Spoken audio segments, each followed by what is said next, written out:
Assalamualaikum. Halo, saya Vida dari Vida Bacain Buku. Teman-teman, mari kita lanjutkan baca buku Bagaimana Mencari Kawan dan Mempengaruhi Orang Lain, How to Win Friends and Influence People.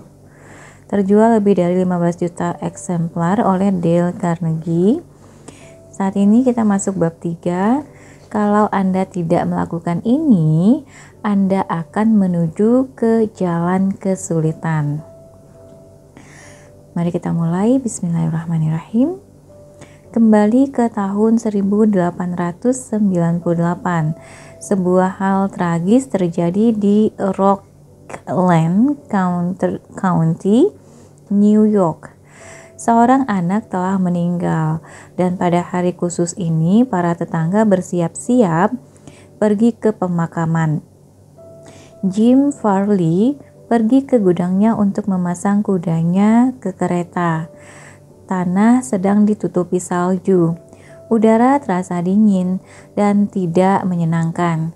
Kuda itu selama berhari-hari ini tidak dilatih. Dan tatkala dia digiring keluar menuju bak mandinya, dia meringkik dengan riang, menendang dan mengangkat kedua kakinya tinggi-tinggi ke udara dan membunuh Jim Farley. Maka kampung kecil Stony Point itu menjalani 2 buah pemakaman minggu itu, bukannya 1. Jim Farley meninggalkan seorang janda dan 3 putra, beserta beberapa ratus dolar asuransi. Putranya yang tertua, Jim, berusia 10 tahun dan dia pergi bekerja di tempat pembuatan batu bata, mengayak pasir dan menuangkannya ke dalam cetakan, lalu membalik batu bata itu untuk dijemur di bawah sinar matahari. Jim Junior tidak pernah memperoleh kesempatan pendidikan, namun dengan kecerdasan alaminya, dia mempunyai satu bakat membuat orang lain menyukainya. Maka dia melibatkan diri dalam politik, dan tatkala tahun-tahun terus berlalu, dia mengembangkan satu kemampuan luar biasa dalam mengingat nama-nama orang. Dia tidak pernah melihat bagian dalam sekolah menengah. Namun sebelum dia berumur 46 tahun, 4 perguruan tinggi telah memberi penghormatan padanya dengan gelar, dan dia sudah menjadi pemimpin Komite Nasional Demokratik dan Dirjen Pos Amerika Serikat. Saya pernah mewawancarai Jim Farley dan menanyakan padanya rahasia keberhasilannya. Dia menjawab, kerja keras, dan saya berkata, jangan bercanda. Kemudian dia bertanya pada saya, apakah yang ada dalam pikiran saya yang merupakan alasannya untuk sukses. Saya menjawab, saya mengerti Anda bisa menyebutkan nama depan dari 10.000 orang. Bukan, Anda keliru, ujarnya. Saya mampu menyebut nama depan 50.000 orang. Jangan buat kesalahan mengenai hal ini. Kemampuan itu membantu Farley menempatkan Franklin D. Roosevelt ke Gedung Putih tatkala dia memimpin kampanye Roosevelt pada tahun 1932. Selama bertahun-tahun, Jim Farley bepergian sebagai seorang wiraniaga untuk perusahaan Gibbs. Dan selama bertahun-tahun itu, dia memegang jabatan sebagai pegawai kota di Stony Point. Dia membangun sistem untuk mengingat nama-nama. Pada awalnya, hal itu sangat sederhana. Setiap kali dia mendapat seorang kenalan baru, dia akan mencari tahu nama lengkapnya beserta beberapa fakta tentang keluarganya, bisnis, dan opini politiknya. Dia menanamkan semua fakta ini dalam pikirannya sebagai bagian dari gambaran, dan lain kali dia berjumpa dengan orang itu, bahkan meskipun itu terjadi setahun kemudian, dia bisa menjabat tangannya, menerangkan tentang keluarganya, dan menanyakan tentang tanaman hias di kebun belakang. Tidak heran bila kemudian dia memperoleh banyak pengikut. Selama berbulan-bulan sebelum kampanye Roosevelt untuk kedudukan presiden dimulai, Jim Farley menulis ratusan surat kepada orang-orang di seluruh negara bagian barat dan barat laut. Kemudian dia melompat naik kereta api dan dalam waktu 19 hari dia menyelesaikan 20 negara bagian dan menempuh 12.000 mil bepergian dengan mengendarai mobil, kereta api, dan kapal laut. Dia akan mampir ke kota, bertemu dengan orang-orang pada saat santap siang dan santap pagi, minum teh atau santap malam, dan mengadakan pembicaraan dari hati ke hati dengan mereka. Kemudian, dia akan segera berangkat lagi ke bagian lain dari perjalanannya. Begitu dia kembali pulang ke timur, dia akan menulis kepada satu orang di setiap kota yang sudah dikunjunginya, meminta daftar semua tamu dengan siapa dia sudah bicara. Daftar akhirnya berisi beribu-ribu nama. Namun, setiap orang dalam daftar itu telah dia berikan rasa penghargaan dengan menerima sepucuk surat pribadi dari James Farley. Surat-surat ini dimulai dengan "Yang terhormat Bill" atau "Yang terhormat Jane", dan semuanya selalu ditandatangani Jim. Jim Farley sudah menemukan jauh lebih dini dalam kehidupan bahwa rata-rata orang menaruh minat kepada namanya sendiri daripada nama orang lain di bumi ini digabung jadi satu. Ingatlah nama itu dan panggillah dengan sikap bersahabat, dan Anda sudah memberikan pujian yang sangat efektif. Namun apabila Anda melupakannya atau salah menyebutnya, Anda sudah membuat diri Anda mendapat banyak kerugian. Misalnya, saya pernah mengorganisir satu kursus untuk subjek berbicara di depan publik di Paris dan mengirim surat-surat formulir kepada semua penduduk Amerika di kota itu. Para juru ketik Prancis yang mempunyai sedikit pengetahuan bahasa Inggris mengisi nama-nama itu, dan sudah bisa diduga mereka membuat banyak kesalahan. Seorang lelaki, manajer bank Amerika yang besar di Prancis, menulis surat penuh kemarahan kepada saya karena namanya telah dituliskan secara keliru.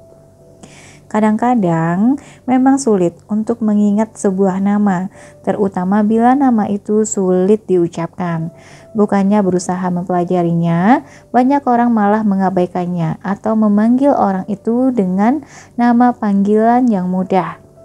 Sid Levy mengunjungi seorang pelanggan yang bernama Nicodemus Papadoulos. Kebanyakan orang hanya memanggilnya Nick. Levy menceritakan hal ini pada kami.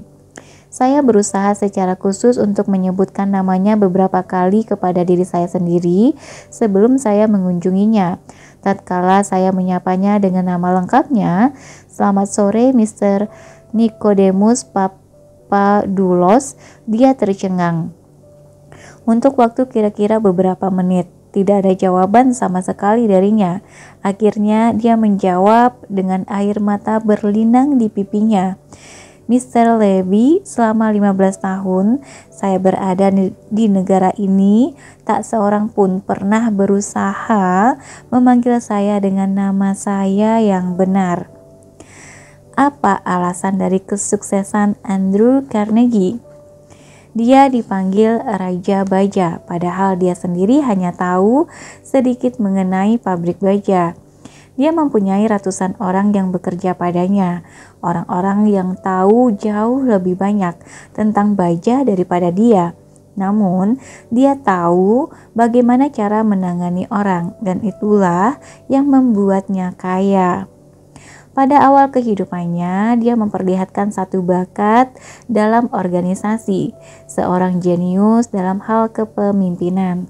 Pada saat dia berusia 10 tahun, dia juga menemukan rasa penting yang mencengangkan yang diberikan orang terhadap nama mereka sendiri. Dan dia menggunakan penemuan itu untuk memenangkan kerjasama. Untuk lebih menjelaskan hal ini, tatkala dia masih merupakan seorang anak lelaki yang tinggal di Skotlandia, dia menangkap seekor kelinci, ibu kelinci. Segera saja dia mendapat satu sarang penuh kelinci-kelinci kecil dan tidak mempunyai makanan untuk mereka. Dia menyampaikan pada anak-anak di tempat pemukimannya apabila mereka mau pergi keluar dan mengambil daun semanggi dan rumput-rumputan yang cukup untuk memberi makan kelinci-kelinci itu, dia akan memberi nama kelinci-kelinci itu dengan nama mereka sebagai penghormatan. Rencana itu berjalan bagaikan sulap dan Carnegie tidak pernah melupakan hal ini. Hal itu bertahun-tahun kemudian, dia menghasilkan jutaan dolar dalam bisnis dengan menggunakan psikologi yang sama. Misalnya, ketika dia ingin menjual rel baja kepada Pennsylvania Railroad, J. Edgar Thomson adalah presiden Pennsylvania Railroad saat itu. Maka Andrew Carnegie membangun pabrik baja raksasa di Pittsburgh dan menyebutnya Edgar Thomson Steel Works. Inilah teka-teki itu. Coba lihat, apakah Anda bisa menebaknya? Tatkala Pennsylvania Railroad memerlukan rel baja, dari mana menurut Anda J. Edgar Thomson membelinya? Dari Sears, Roebuck. Bukan, Anda salah. Coba tebak lagi. Tatkala Carnegie dan George Pullman saling bersaing untuk memperoleh supremasi dalam bisnis gerbong tidur kereta ini, sang raja baja sekali lagi ingat pada pelajaran tentang kelinci itu. Perusahaan transportasi pusat di mana Andrew Carnegie mengendalikannya bersaing dengan perusahaan milik Pullman. Keduanya berusaha keras untuk memperoleh bisnis gerbong tidur dari Union Pacific Railroad, saling hantam, membanting harga, dan menghancurkan semua kemungkinan keuntungan pihak lawan.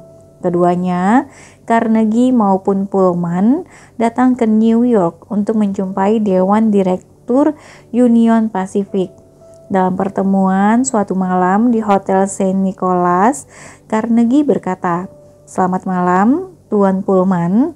Bukankah kita sedang melakukan beberapa hal bodoh?" "Apa maksud Anda?" Pullman mendesak. Kemudian Carnegie mengekspresikan apa yang ada dalam pikirannya. Penggabungan dua kepentingan.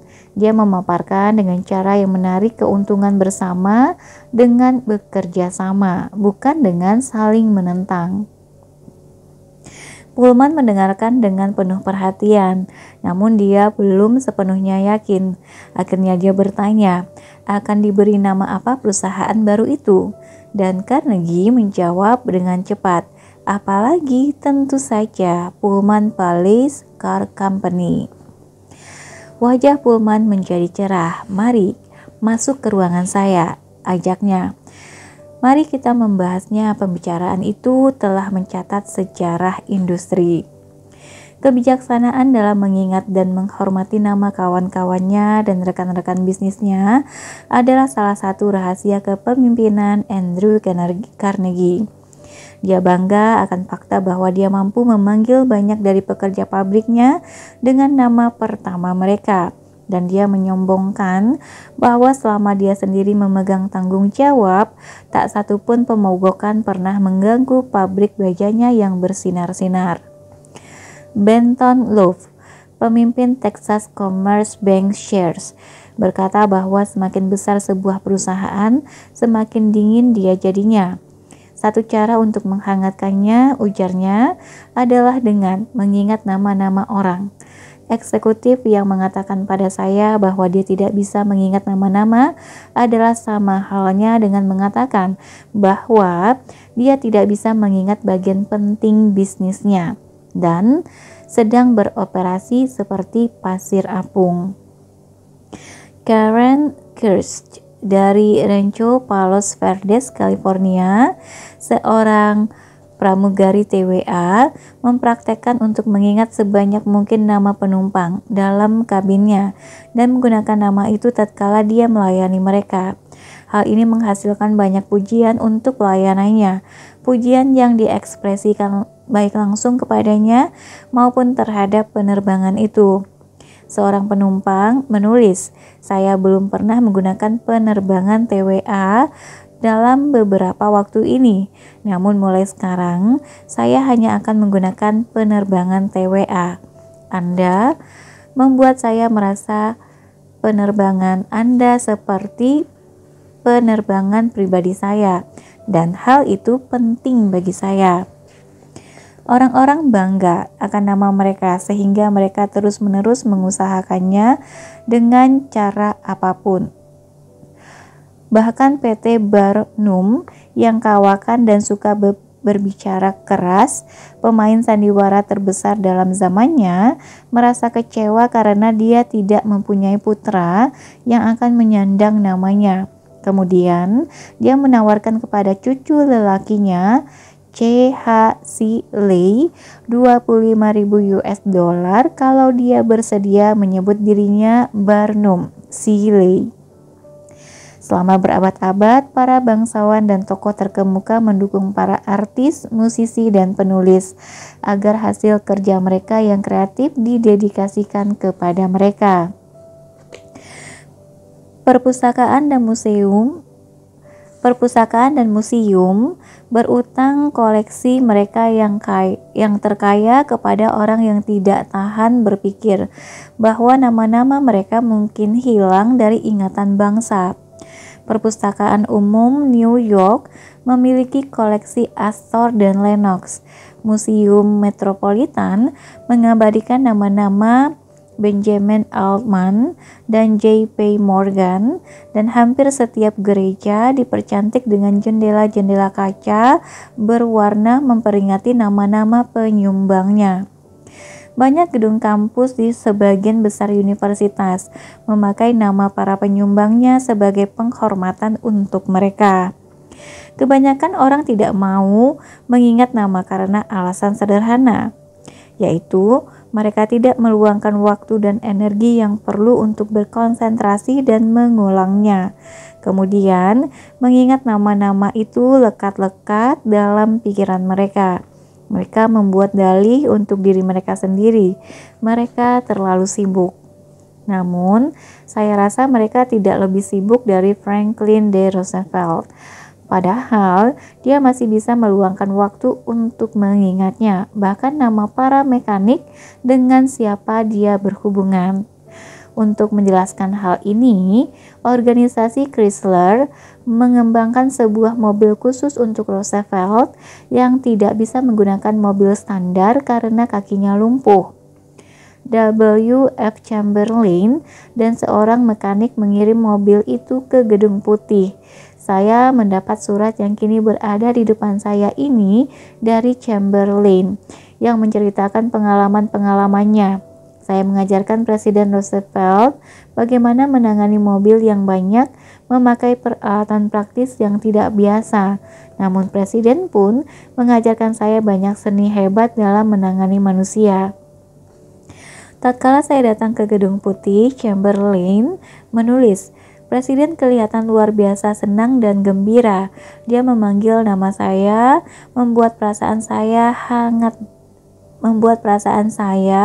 sangat nyaman, dan terutama memberi kesan pada saya dengan fakta kalau dia sangat berminat kepada hal-hal yang harus saya tunjukkan dan ucapkan padanya." Mobil itu dirancang sedemikian rupa supaya sepenuhnya bisa dioperasikan dengan tangan. Sekelompok orang mengelilingi mobil itu untuk melihat, dan dia mengatakan, "Saya kira ini luar biasa. Apa yang harus kita lakukan hanya dengan menekan tombol dan dia akan melaju. Kita bisa mengendarainya tanpa usaha. Saya kira ini luar biasa. Saya tidak tahu apa yang membuatnya meluncur. Saya akan suka sekali kalau saya sempat membongkarnya dan menengok bagaimana cara kerjanya. Tatkala kawan-kawan Roosevelt mengagumi mesin itu, dia berkata di depan mereka, "Pak Chamberlain, saya sudah tentu menghargai seluruh waktu dan usaha yang telah Anda habiskan untuk mengembangkan mobil ini. Ini pekerjaan yang sangat bagus." Presiden mengagumi radiatornya, kaca spion khusus, dan jam lampu sorot yang khusus. Jenis kain pembalut joknya, posisi tempat duduk pengendaranya, koper khusus dengan monogramnya pada masing-masing koper. Dengan kata lain, dia mengamati semua rincian di mana dia tahu saya telah memberi pemikiran khusus. Dia berusaha menyinggung berbagai potong peralatan yang akan menarik perhatian Nyonya Roosevelt, Nona Perkins, Menteri Tenaga Kerja, dan sekretarisnya. Dia bahkan membawa porter tua Gedung Putih untuk terlibat dengan mengatakan, "George, Anda perlu merawat koper-kopernya secara khusus." Tatkala pelajaran mengendarai sudah selesai, sang presiden memandang saya dan berkata, "Nah, Tuan Chamberlain, saya sudah membuat Dewan Cadangan Federal menunggu 30 menit. Saya rasa sekarang saya harus kembali bekerja." Saya kemudian membawa seorang mekanik ke Gedung Putih. Dia diperkenalkan kepada Roosevelt. Begitu dia sampai, mekanik itu tidak berbicara kepada presiden, dan Roosevelt hanya mendengar namanya sekali. Mekanik itu seorang pemalu. Dia terus berdiri di belakang, tapi sebelum meninggalkan kami, presiden mencari mekanik itu, menjabat tangannya, menyebut namanya, dan mengucapkan terima kasih atas kedatangannya ke Washington. Sama sekali tidak terkesan sambil lalu dalam ucapan terima kasihnya. Dia memang bersungguh-sungguh dengan ucapannya. Saya bisa merasakan itu. Beberapa hari setelah kembali ke New York, saya mendapat sebuah foto yang ditandatangani sendiri oleh Presiden Roosevelt dan sebuah catatan kecil ucapan terima kasih yang menjelaskan penghargaannya atas bantuan saya. Bukan main. Bagaimana dia mempunyai waktu melakukan hal ini merupakan misteri bagi saya. Franklin D. Roosevelt tahu bahwa satu cara paling sederhana, paling nyata, dan paling penting dalam memperoleh kehendak yang baik adalah dengan mengingat nama-nama orang dan membuat mereka merasa penting. Namun, berapa banyak dari kita yang melakukan hal ini? Separuh waktu dari saat kita diperkenalkan pada seseorang, yang kita lakukan adalah mengobrol beberapa menit, kemudian sudah tidak bisa ingat namanya lagi begitu mengucapkan selamat tinggal. Satu dari pelajaran-pelajaran awal yang diambil oleh seorang politikus saat ini, mengingat nama seorang pemilih merupakan kecakapan negarawan, melupakannya adalah ceroboh. Dan semakin mengingat nama-nama orang hampir sama pentingnya untuk kontak-kontak bisnis dan sosial, seperti halnya dalam politik. Napoleon III, Kaisar Prancis dan keponakan dari Napoleon yang agung, menyombongkan bahwa di samping kesibukan tugas-tugas kerajaan, dia mampu mengingat nama setiap orang yang dijumpainya. Tekniknya sederhana. Kalau dia tidak mendengar nama itu dengan jelas, dia akan berkata, "Maaf sekali, saya tidak mendengar nama Anda dengan jelas." Kemudian, bila itu sebuah nama yang tidak biasa, dia akan berkata, "Bagaimana mengejanya?" Selama percakapan berlangsung, dia bersedia bersusah mengulang nama itu beberapa kali dan berusaha mengaitkannya di kepalanya dengan ciri khas, ekspresi, dan penampilan umum orang itu.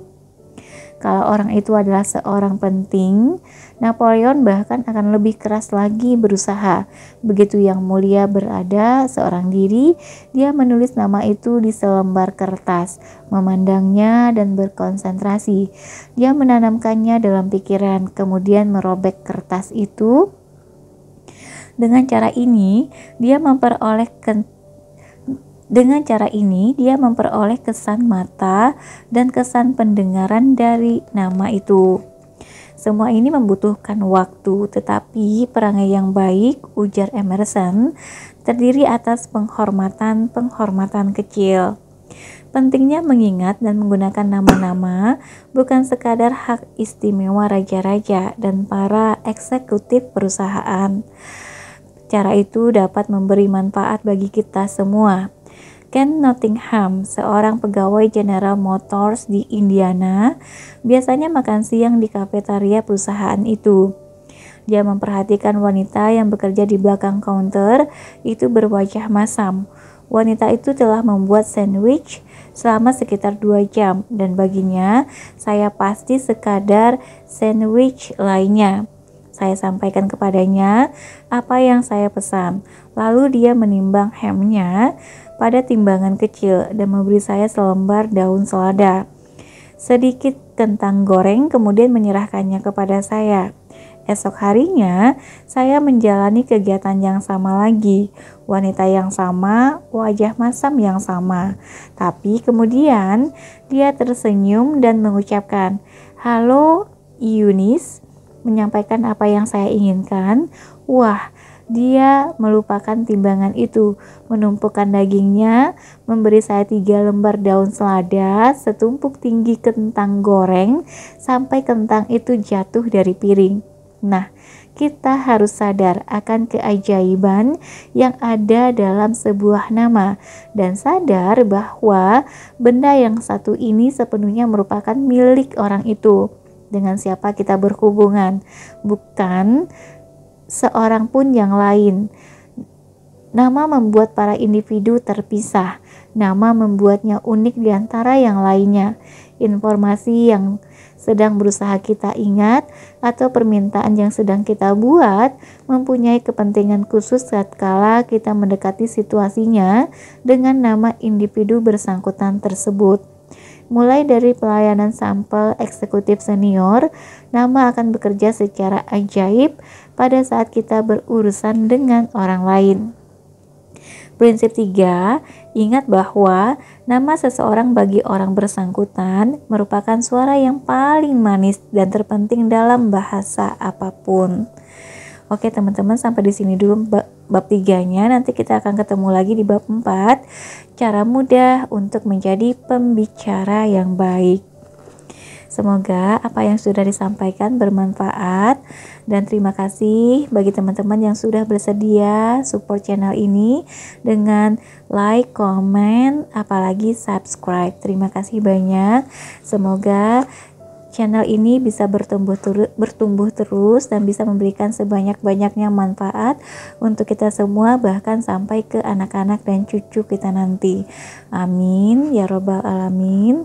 Sampai jumpa. Assalamualaikum warahmatullahi wabarakatuh.